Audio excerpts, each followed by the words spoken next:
नमस्कार, जय हिंद, सत श्री अकाल।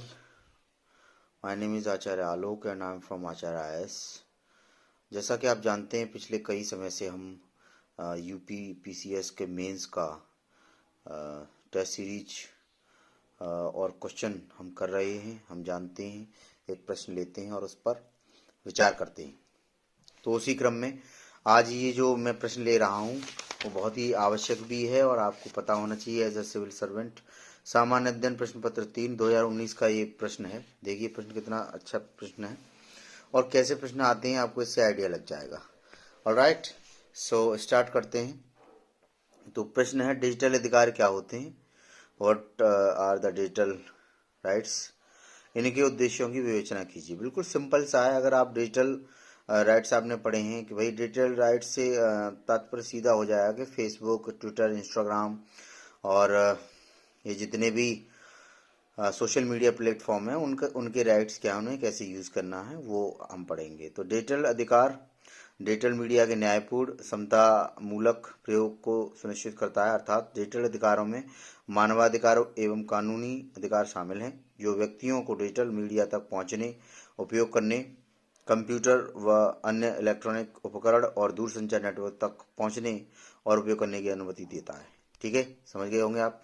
अच्छा, उद्देश्य क्या है? Why digital rights are important? तो आप यहाँ पे फ्लो चार्ट बना सकते हैं, आप एक चार्ट बना सकते हैं, कुछ भी कर सकते हैं। उसमें क्या लिखना है वो मैं आपको बता देता हूँ। ज्ञान आधारित समाज का निर्माण पर बल। जहाँ ज्ञान एवं जागरूकता को बढ़ाने के लिए सूचना प्राप्त है तो IT सेक्टर का प्रयोग कर ज्ञान के फैलाव को बढ़ाया जा सकता है। डिजिटल समाज का निर्माण कर जिनसे प्राप्त सेवाओं को तीव्रतम उपलब्ध कराया जा सके। विकास की प्रक्रिया को तीव्र करने हेतु इसके मॉनिटरिंग, डिजिटल तकनीक का प्रयोग, डिजिटली सक्षमता के प्रयोग एवं डिजिटल सक्षमता तक सबकी पहुंच, गोपनीयता संरक्षण इत्यादि से जुड़े विधिक पहलुओं को स्पष्ट करना, डिजिटल प्रौद्योगिकी के उचित उपयोग की सुनिश्चित करना को सुनिश्चित करना। अपार्ट फ्रॉम इट, ग्राहक, उपभोक्ता, सेवा प्रदाता इत्यादि की भूमिकाओं और सीमाओं के विधिक पहलू, कानूनी पहलू को स्पष्ट करना, इंटरनेट का प्रयोग, इस तक पहुंच, इसके न्यायपूर्ण वितरण इत्यादि पक्षों को रेखांकित करना। अतः डिजिटली सक्षमता में व्यापक प्रयोग एवं आवश्यकता को देखते हुए डिजिटल अधिकारों के उद्देश्यों को स्पष्ट किया जा सकता है। तो ये आप लिख सकते हैं, पॉइंट वाइज लिख सकते हैं, एक चार्ट बना दो अर्थव्यवस्था का।